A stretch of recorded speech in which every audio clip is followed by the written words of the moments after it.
Assalamualaikum, apa khabar semua?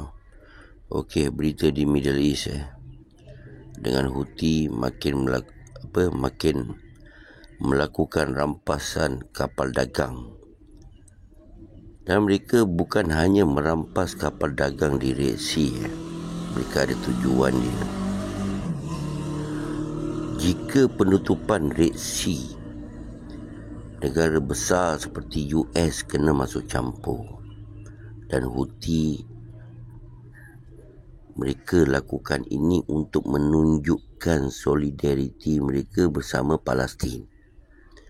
Dan Houthi akan mengganggu kapal yang hanya menuju ke Israel, iaitu Haifa. Dan kalau kapal ini mengibarkan bendera Israel, pasti mereka akan merampas kapal itu. Dan Houthi juga melancarkan drone dan misal ke kapal yang diberi amaran untuk berhenti, dan mereka tidak berhenti. Mereka akan menggunakan drone dan misal, dan kapal-kapal yang dirampas akan dibawa ke Somalia.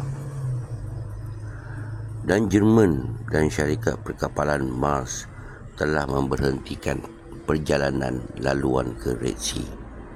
Ini menyebabkan kapal Israel terpaksa menggunakan laluan lain, dan ini kenaikan kos terjadi. Berbilion dolar Israel kena tanggung.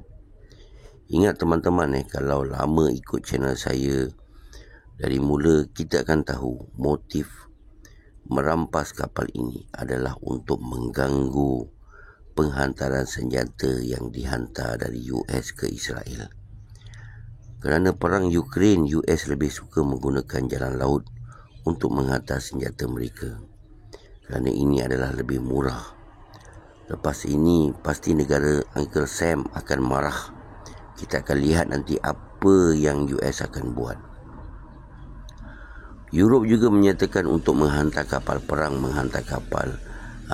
mereka di Red Sea. Mereka hanya boleh berkata-kata. Kenapa Israel tak respon dengan Houthi? Kerana mengganggu kapal Israel.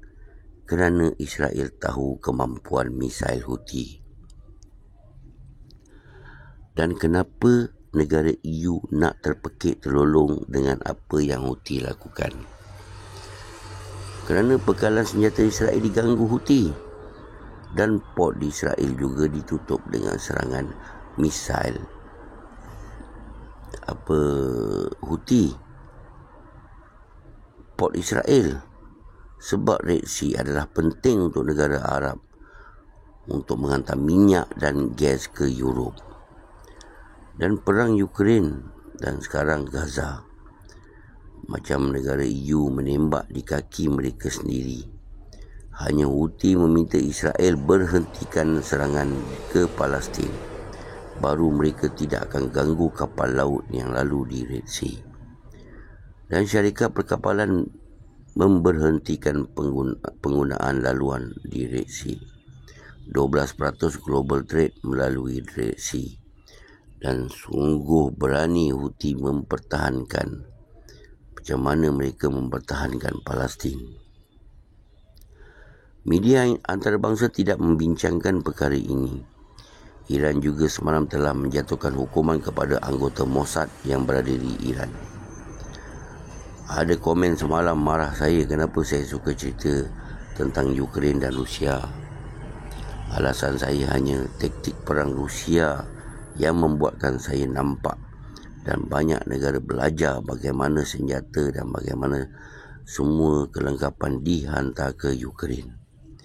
Kebanyakannya menggunakan jalan laut, tapi Rusia lebih suka menggunakan kereta api.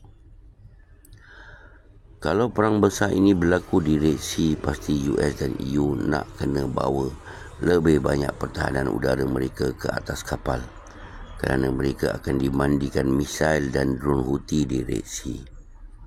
Okey, kita cerita sedikit pasal Putin.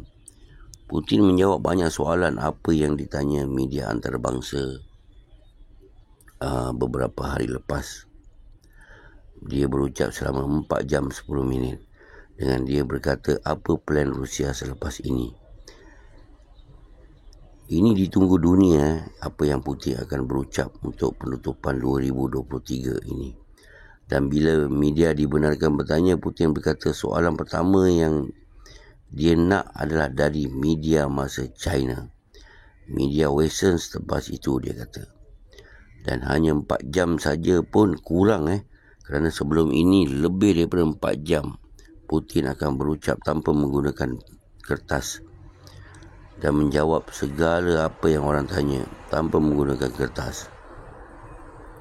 Kerana walau musim sejuk, tapi Putin sibuk dengan perang dan ekonomi Rusia dan juga BRICS. Dan apa yang penting diperkatakan, Putin kata perang Ukraine ini Rusia seperti dulu. Hanya nakkan Ukraine tak join NATO dan bersihkan Ukraine dari Naziism. Kalau ini yang Putin katakan, maknanya General Zaluzhny tak ada peluang untuk menjadi presiden Ukraine selepas ini, kerana General Zaluzhny adalah abang long Stefan Bandera Nazi di Ukraine. Dan Rusia juga akan membuat keputusan beberapa yang Ukraine perlukan sebanyak mana askar yang mereka.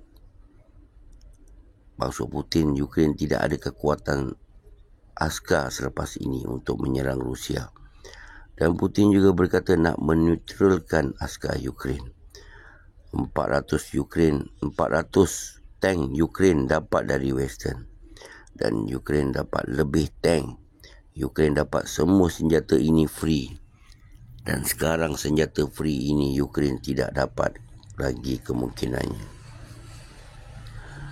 Dan semua senjata ini Rusia dah musnahkan. 747 tank dan 2,300 armed vehicle yang Rusia musnahkan hingga hari ini.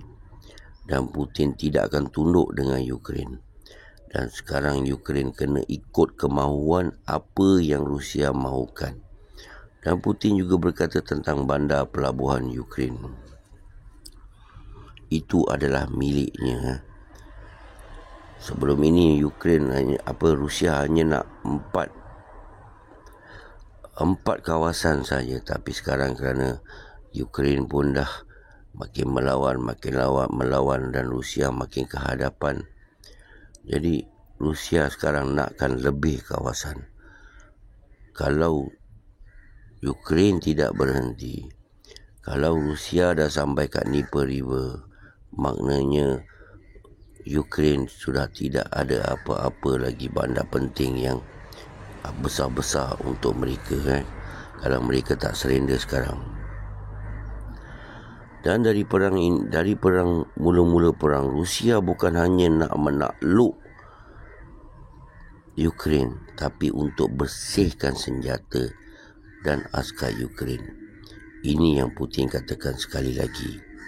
Dan Putin kata kalau nakkan kedamaian, kerajaan Ukraine kena ikut apa yang Putin nak, baru boleh ada pendamaian. Assalamualaikum. Selamat bercuti semua. Hurrah everybody. Hati-hati di jalan raya.